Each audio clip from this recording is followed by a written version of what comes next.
senhores telespectadores, o nosso programa de hoje é sobre o Conselho da Batalha. Bom, claro, batalha, quem diz batalha diz mosteiro, o que não é completamente justo, porque o Conselho da Batalha não é só o mosteiro. O que acontece é realmente isto: o mosteiro é tão importante que, a comparar com ele, o resto parece que nem se vê. É um pouco como o sol. Como sabem, durante um dia de sol, ninguém vê estrela nenhuma. Não é que as estrelas não estejam lá. Claro que estão. A gente à noite vê e, como não há sol, vê as estrelas. De dia, o sol ofusca completamente e não deixa ver estrela nenhuma. Este mosteiro tem o papel de sol. Não deixa ver mais nada no concelho. Ora, como este concelho está agora a fazer 500 anos que foi fundado, este concelho é da idade do Brasil, nós vamos dar uma volta pelo concelho que vale a pena.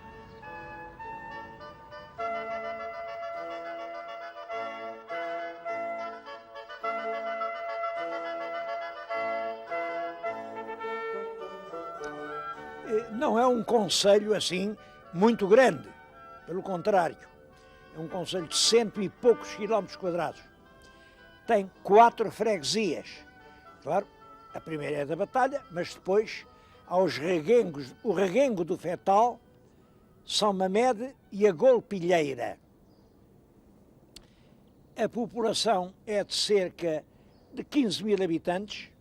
Nos últimos anos não aumentou, mas também não diminuiu, e mudou, isto é que é importante, mudou completamente. Era uma população que vivia pobremente, de uma agricultura de fracos recursos, e que agora vive melhor porque soube adaptar-se aos novos tempos. É uma população que vive nos serviços e da indústria. Bom, eu começo a volta aqui pelo Reguengo do Fetal. Vem além um santuário, é o santuário de Nossa Senhora do Fetal. O santuário, a senhora está lá dentro, vamos vê-la, e é um santuário com um milagre bonito.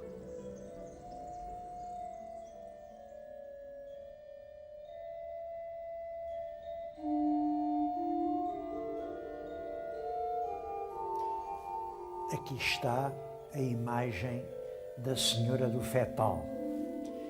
Como veem, é ainda uma imagem gótica, os pés muito pontiagudos, é uma lindíssima imagem de uma pedra muito fria e muito pesada. Penso que é de alabastro. Se assim é, não é portuguesa. Ela vem descrita, indica-se como século XVI. Não penso que no século XVI houvesse imagens destas. Isto é flagrantemente ainda gótico e, portanto, do século XV. E está ligado a uma lenda que realmente é muito bonita. Andava uma pastorinha com as suas ovelhas e a pastorinha tinha fome. Tinha tanta fome que a certa altura fechou os olhos e desatou a chorar. Estava num lugar úmido, com muitos fetos, e chorava, e quando abriu os olhos, viu por entre as lágrimas que sobre os fetos pairava uma linda senhora resplandecente, que lhe perguntou: minha filha, por que choras tu? E a menina disse: senhora, eu tenho fome. Tens fome?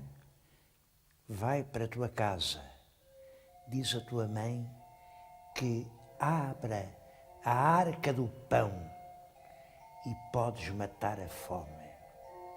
A menina acreditou, correu a casa, contou à mãe. A mãe abriu a tampa da arca e a arca estava cheia de pão recendente. Bom, isto é um verdadeiro milagre. E é, aliás, o milagre que todos os pobres do mundo esperam. Que acabe a fome no mundo, que as arcas se encham de pão.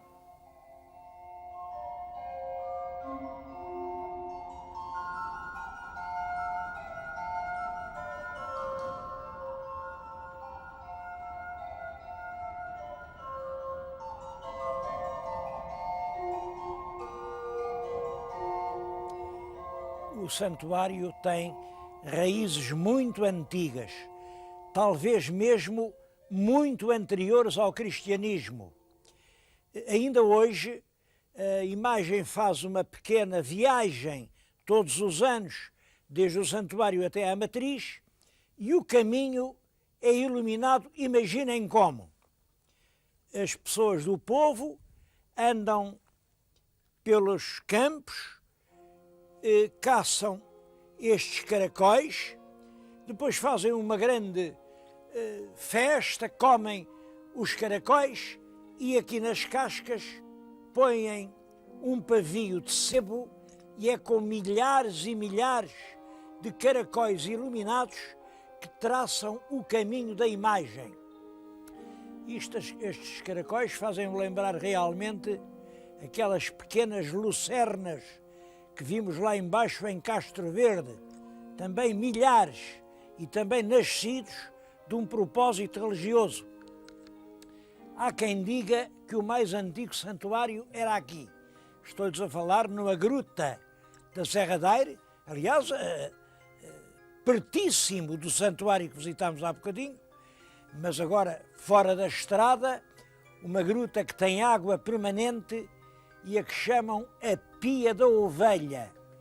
Foi possivelmente um santuário quando lá embaixo no vale passava uma estrada romana, ou pelo menos um lugar onde descansavam os viajantes exaustos que vinham de longe e se albergavam aqui nestas cavernas da Serra da Aire.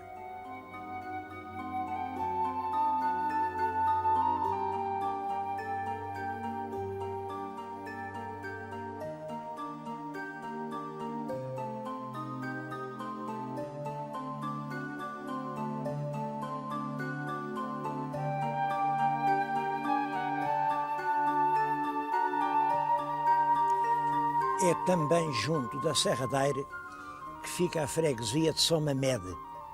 Ela até há pouco tempo tinha um nome mais bonito. Chamavam-lhe São Mamede da Serra.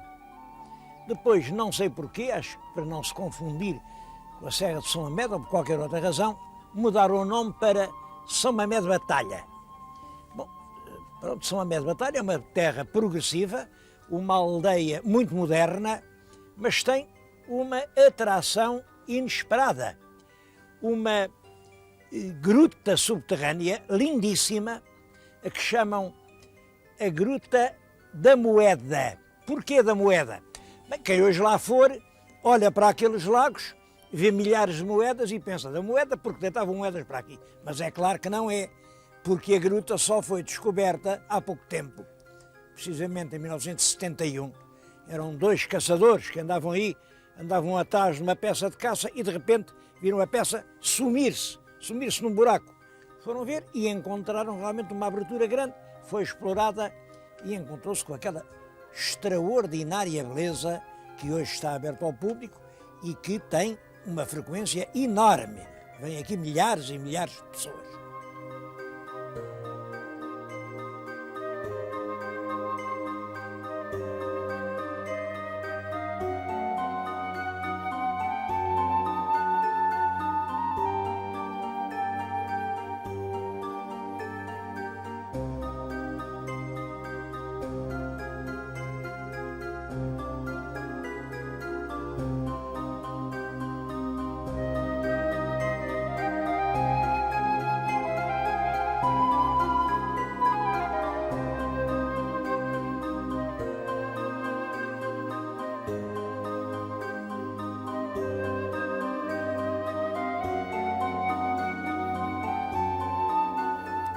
A terceira freguesia é da Golpilheira. Bom, sobre a Golpilheira queria só dizer duas coisas.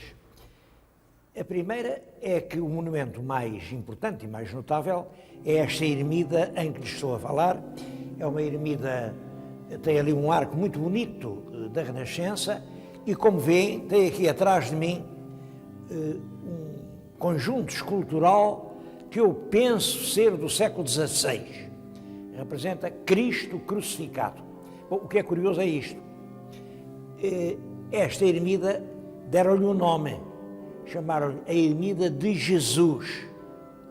No Couseiro, o Couseiro é um livro do século XVII sobre as antigas cousas de Leiria, é um livro escrito ali por 1650, ou menos, ou antes, diz-se a Ermida de Jesus. Agora, se vierem cá e perguntarem onde é a Ermida de Jesus, ninguém sabe. Isto chama-se o Senhor dos Aflitos. Senhor dos Aflitos. Porque é que mudaram o nome e deixou de se chamar Jesus e passou a chamar-se Senhor dos Aflitos? Bom, eu não sei a razão. O que vou dizer é uma pura hipótese, mas realmente, sempre que havia judeus numa terra, era muito difícil pegarem os nomes ligados a Cristo. Nomes do tipo Jesus, do tipo Cruz, Santa Cruz, tudo isso, os judeus detestavam isso, porque realmente isso era falar de corda em casa de enforcado, obviamente. E daí, em vez de Jesus, chamarem-lhe Senhor dos Aflitos. Claro, quem acredita em Deus há sempre um Senhor, quando está aflito, o Senhor dos Aflitos. O Senhor dos Aflitos não tem nome, é um Senhor anónimo. Segunda coisa que lhes queria dizer é que esta freguesia da Golpilheira foi criada só já em 1981, portanto tem 20 anos, e é uma lição.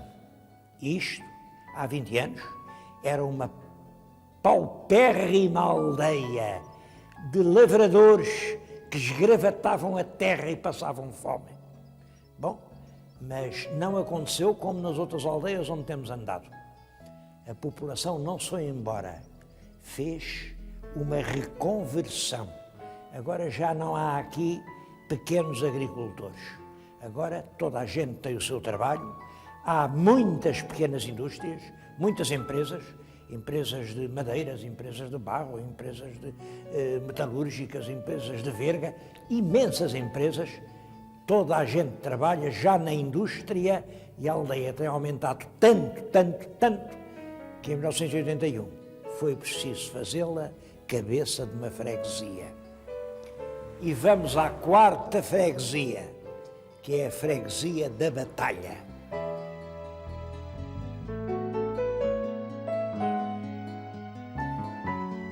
Ainda antes de se entrar propriamente na vila, mas já na freguesia, fica a ermida de Santo Antão. É aqui que está um retábulo famoso. Está na nossa frente, representa 6 passos da paixão de Cristo. Reparem, além, Cristo é conduzido ao lugar de suplício, a seguir é Cristo atado à coluna, está a ser flagelado, depois Cristo conduz a sua cruz, naquele nicho central era com certeza a cena da crucificação, mas essa foi roubada há muito tempo, portanto eu nunca a vi. Depois Cristo é retirado da coluna pelo Nicodemos e pelo José de Arimateia, a seguir é posto no sepulcro e a última imagem é a ressurreição.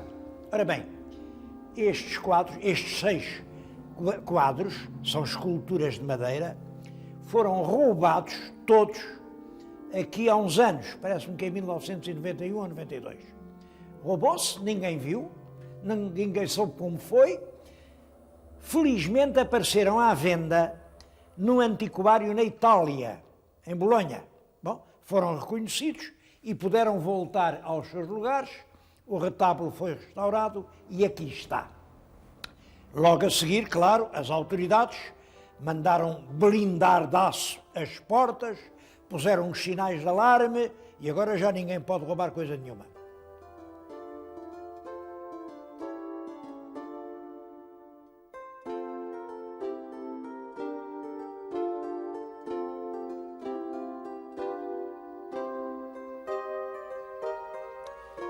Mas aqui dentro da freguesia da Batalha há várias outras coisas para ver. Aqui a 2 passos, na Regularia, pouco mais de 1 quilómetro, abriu agora um museu etnográfico. É claro, é destes museus que tentam dar uma ideia do que era a vida popular há 100 anos. E vale a pena visitá-lo. Quem entra propriamente na vila tem uma surpresa. Isto é uma terra, foi feita vila há 500 anos, mas parece que saiu agora de uma caixinha. Isto é recente, é tudo atual. Parece que está acabado de construir. Essa ideia de uma vila nova traduz uma verdade. A Batalha, nos últimos 10 anos, parece que renasceu. Há uma Batalha nova, progressiva, cheia de atividades. E, é claro, a arquitetura acompanha essa mudança.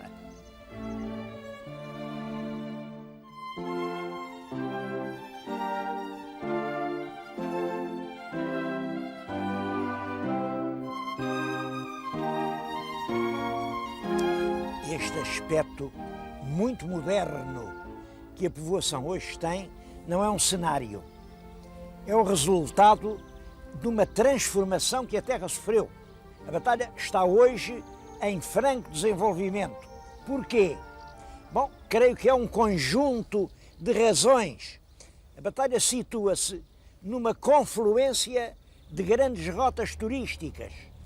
Aquele mosteiro continua a ser um centro de peregrinação. Vêm aqui muitos milhares, vêm mesmo centenas de milhares de pessoas por ano. Bom, muito perto, fica Fátima, que é outro lugar de peregrinação. Muito perto fica Alcobaça. Muito perto fica Leiria. Leiria é uma cidade em grande expansão económica. Perto fica a Marinha Grande. Isso é claro, isto provoca aqui a passagem de muita gente. Por outro lado, não se pode negar que as direções autárquicas têm agido com imensa energia. Não deixam fazer asneiras, mamarrachos, não. Tudo aqui é planeado. Depois instalaram-se inúmeras pequenas ou médias indústrias, mas centenas e centenas delas. Indústrias umas ligadas ao mobiliário, ao artesanato, ao turismo, sobretudo à louça, à cerâmica artística, e isso dá emprego a milhares de pessoas. Quer dizer, é uma terra onde não só não há desemprego, como faltam pessoas para as atividades e onde, portanto, o nível de vida subiu muito. Falei em pequenas fábricas e vou já a seguir visitar uma que não é tão pequena como isso, ela emprega para aí 500 pessoas, mas tenho uma razão especial para lá ir.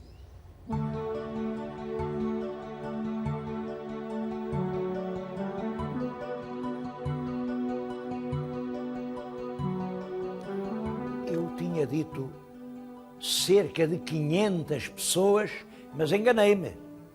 Quando cheguei aqui, pedi números certos, não são 500, são 1.800 aqui na região, nas fábricas da região, e mais 200 numa sucursal que a empresa tem na Argentina. Imaginem uma empresa portuguesa na Argentina, na cidade do Rosário, a fazer louça portuguesa. Eu escolhi esta fábrica, as pessoas depois perguntam sempre porque é que ele foi aqui, não foi ali. Bom, eu tenho sempre razões perfeitamente objetivas. Escolhi esta porque é a primeira empregadora no distrito de Leiria. E isso, de empregar muita gente, para mim é realmente muito importante. É uma fábrica de cerâmica e de louça artística que tem uma produção enorme. No ano passado, eles venderam 20 milhões de peças. Reparem, 20 milhões de peças de louça. Há só 10 milhões de portugueses, é certo? Mais de metade foram para o estrangeiro. Para onde? Para a Espanha e para a Itália. A requintadíssima Itália compra louça portuguesa para pôr a sua mesa. Bom, eu penso que é uma louça realmente extremamente bonita. Isto é um dos muitos serviços que aqui fazem. É realmente uma coisa de grandíssima qualidade. E falo nisto porque eu julgo que é exatamente neste campo do bom gosto, do requinte, que pode estar um dos nossos caminhos no futuro. Este mundo em que vivemos tem cada vez menos fidalgos, mas tem cada vez mais pessoas que querem parecê-lo, que querem ter as coisas que representavam o antigo estatuto da fidalguia e da nobreza, que querem ter uma mesa posta à portuguesa. Isto que eu lhes estou a mostrar não é bem uma mesa posta, porque é apenas, enfim, realmente, um mostruário comercial. A mesa posta portuguesa é uma das coisas mais originais que os portugueses conseguiram atingir. A mesa com a toalha de linho, com os cristais, com as velas, com as pratas e com as porcelanas, aquelas porcelanas antigas vindas das Índias. É uma guerra que a gente está a travar, porque do outro lado vem o serviço americano. O serviço americano é o tabuleiro comer de pé e ir-se embora. E eu não duvido que essa guerra, quem vai ganhar é o serviço americano. Em todo caso, e durante longos anos, quem conseguir representar a velha tradição da cultura europeia pode arrecadar bons resultados.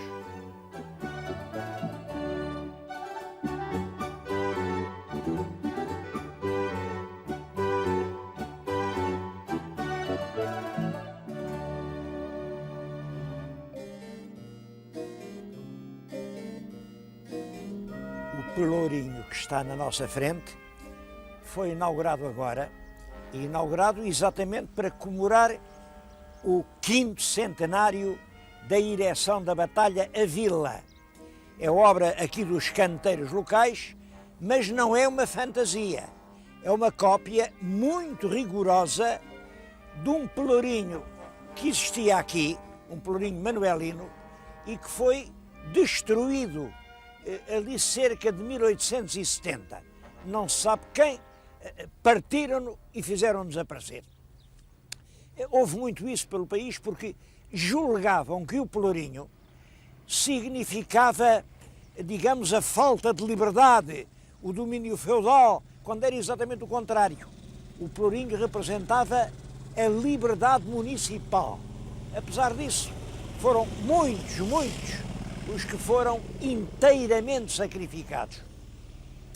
Agora, com este pelourinho dá-se uma coisa muito curiosa. Ele, portanto, não existia, não havia pelourinho na batalha, porque o que havia partiram-no, e apesar de não existir, estava classificado pelo IPAR como monumento nacional. Lá vem na lista aqui de há 10 anos, o monumento nacional, o pelourinho transformado em cruzeiro da batalha.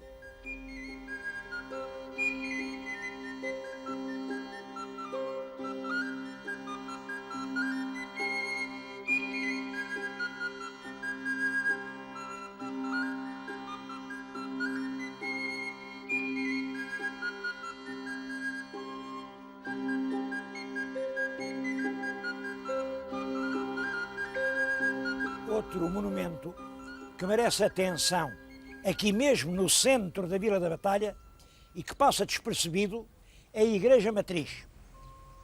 Está agora em obras, mas este pórtico é mandado fazer pelo rei Dom Manuel. É obra do mestre Boitaca. E é curioso isto, esta igreja, aqui na Batalha, parece que devia ser consagrada a Santa Maria da Vitória, porque foi essa invocação que nos deu a vitória de Aljubarrota. Mas Dom Manuel não quis isso. A Igreja da Batalha é da invocação, da invenção da Santa Cruz. Porquê a Santa Cruz em vez da Vitória?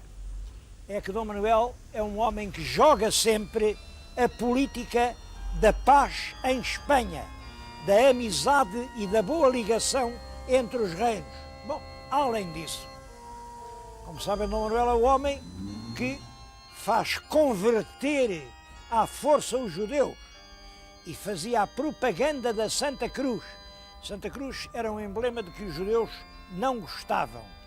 Esta igreja da Santa Cruz, aqui em face do mosteiro dos dominicanos, era uma propaganda da cruz, era, portanto, uma apologia da lei nova.